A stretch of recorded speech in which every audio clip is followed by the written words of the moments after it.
Yesterday in Mariupol, as a result of the atrocities of the Russian army, bombs were dropped on a children's polyclinic and a maternity hospital, killing adults and children. We ask you to keep praying for Ukraine, that the war ends as soon as possible, for the Lord to show His mercy and liberate Ukraine from Russian troops. Vitaly Stebenev lived in Kiev until the bombs started falling around them. So he drove them all to Poland, out of harm's way. Along the way, he videotaped his dangerous and emotional journey. Listen closely.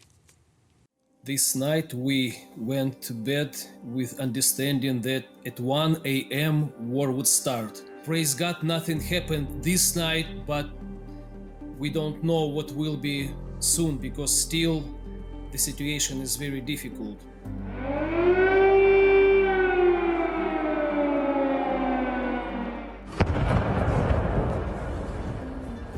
It's happened at 5 in the morning. I heard some explosions and I didn't believe, but in my heart I realized that the war started because Russia attacked several Ukrainian cities, including Kiev.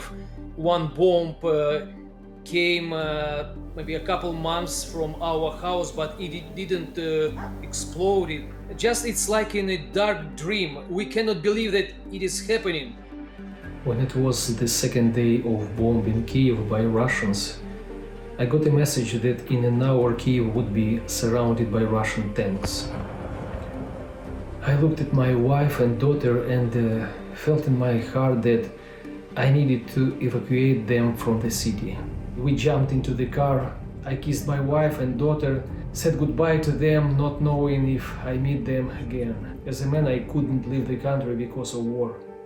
Dear TBN viewers, brothers and sisters, the war in Ukraine has been going on for 15 days already. Russia attacked our cities and villages. The Ukrainian army puts up strong resistance.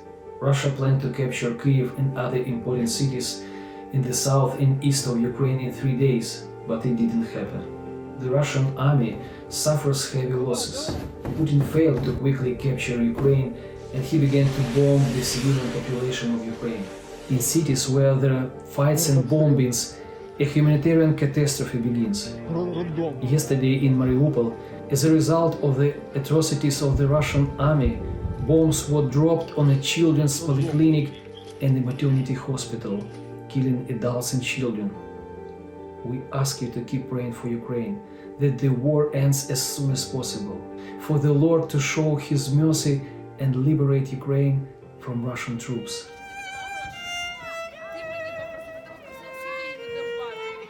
I'm here today in Lviv city. Behind me you can see 108 baby strollers. They represent 108 kids that already were killed by Russian troops during 23 days of war in Ukraine. Pray for these families that lost their kids, that God comforts their hearts. And this awful war stops quickly, that our kids live again in a peaceful Ukraine.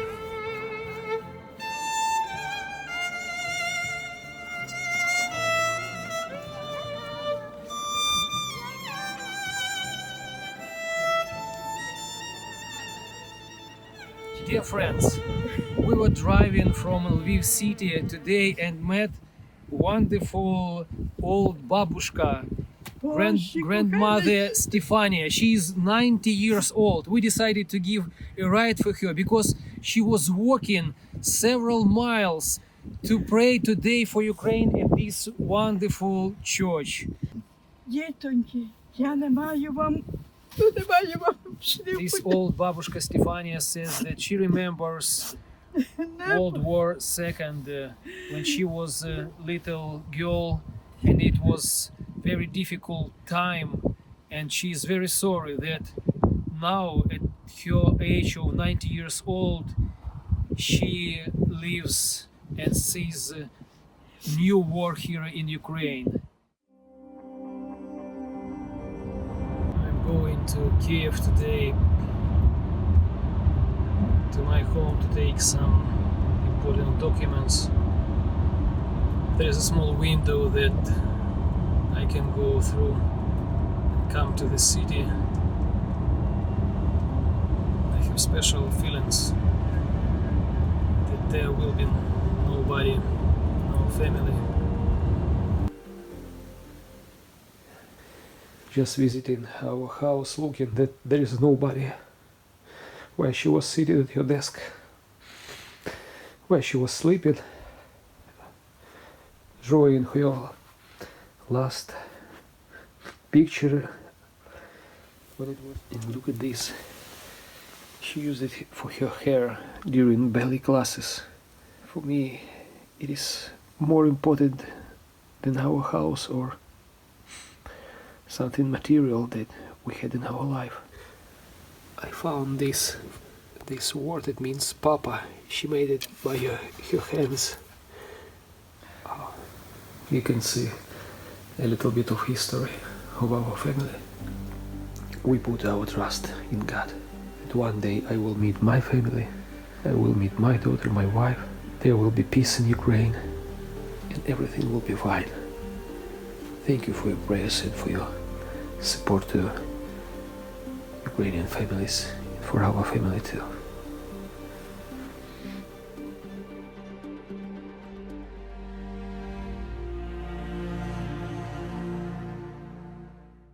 We truly hope that someday Vitaly and his family will get back to their home in Kyiv in peace.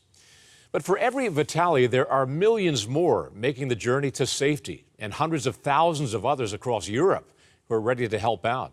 Our reporter Erick Stakelbeck spoke with one such man who jumped in with aid very early on in the crisis. Erick?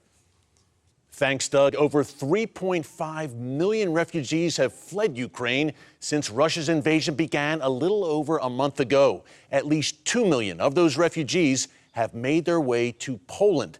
They're often hungry, scared, and desperate.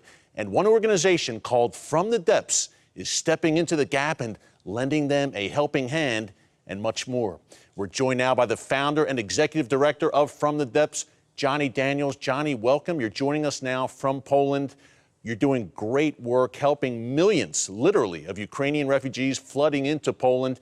Tell us what you're seeing right now and give us an update.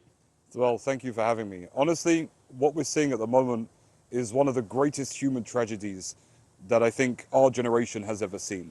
We're seeing just such desperation and despair by so many people. And, you know, often we'll have an image of a refugee as someone with a little backpack and a stick just walking along. But these are people just like you and me. This could be you and me. These were people who weeks ago were doctors and nurses and teachers and mothers and fathers and professionals. They've now found themselves completely alone with almost nothing, running away with a few belongings. And they're coming here with almost nothing and in absolute desperation. And this truly is one of the most heartbreaking and difficult things that any of us will ever see. Yeah, Johnny, some 2 million of those refugees have come to Poland, where you're standing right now.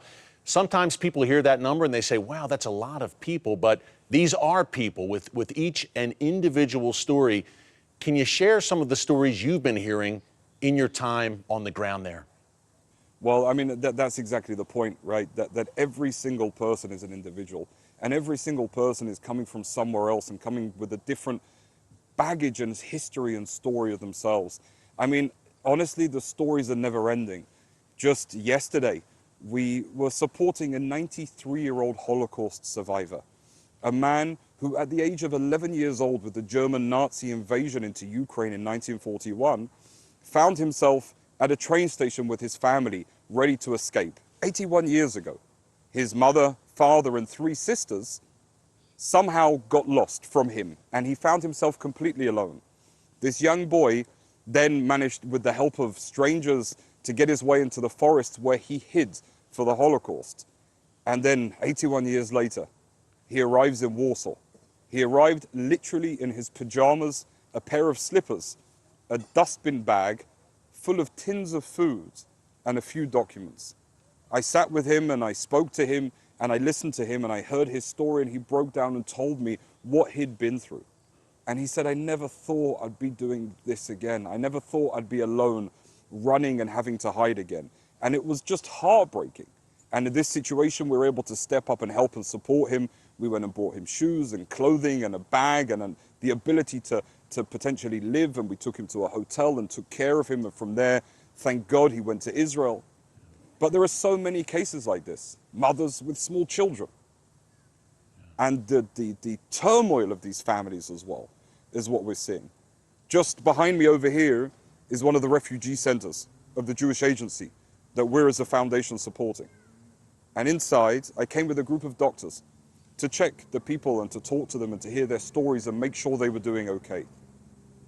And the doctor, one of the children's doctors, one of the pediatricians, called me to the side and said, "Johnny, do you see that little girl over there?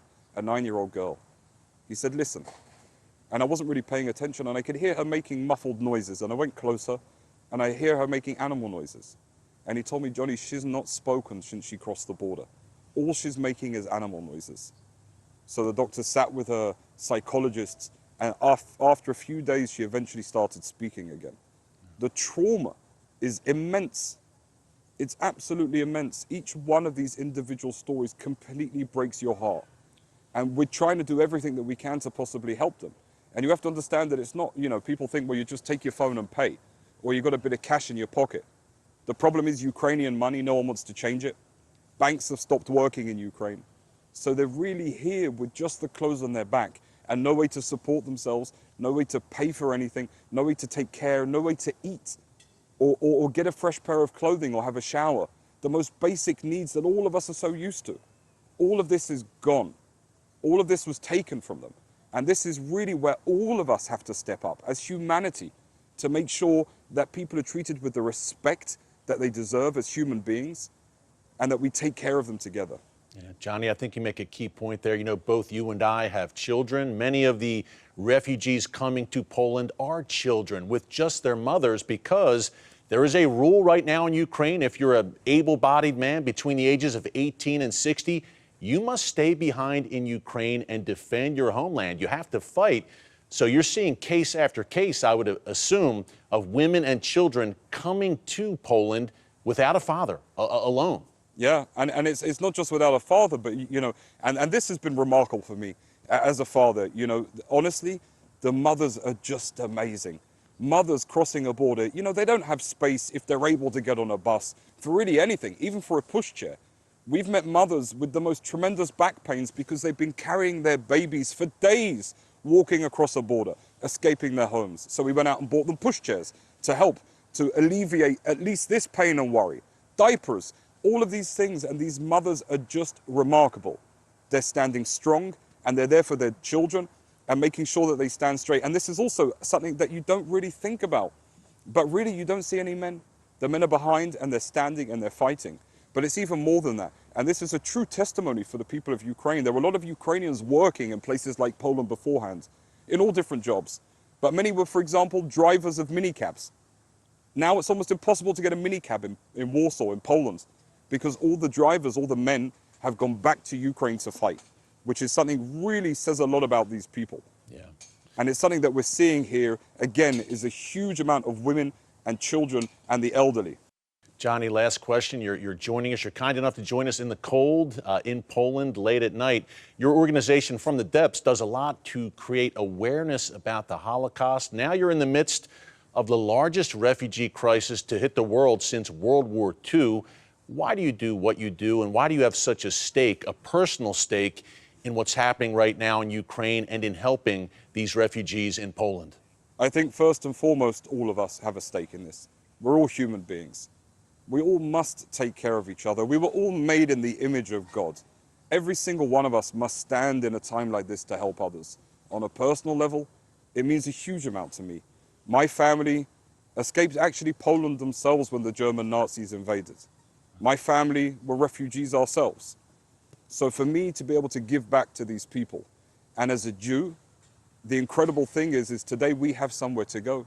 The Jewish refugees, their situation, however sad and difficult it is, at least have the opportunity to go to the Holy Land, to go to the state of Israel. And this has also been a remarkable thing to see. Tens of thousands of Jews fleeing have been taken in and gone back to Israel. But for others, where there isn't the opportunity and there is nowhere to go, we must also stand up and take care and do everything that we possibly can as human beings and as mankind to make sure that these people are treated with love and respect and decency and honor. Johnny, you are doing God's work, my friend. Thanks so much for joining us. We appreciate it. Stay safe. We'll see you soon.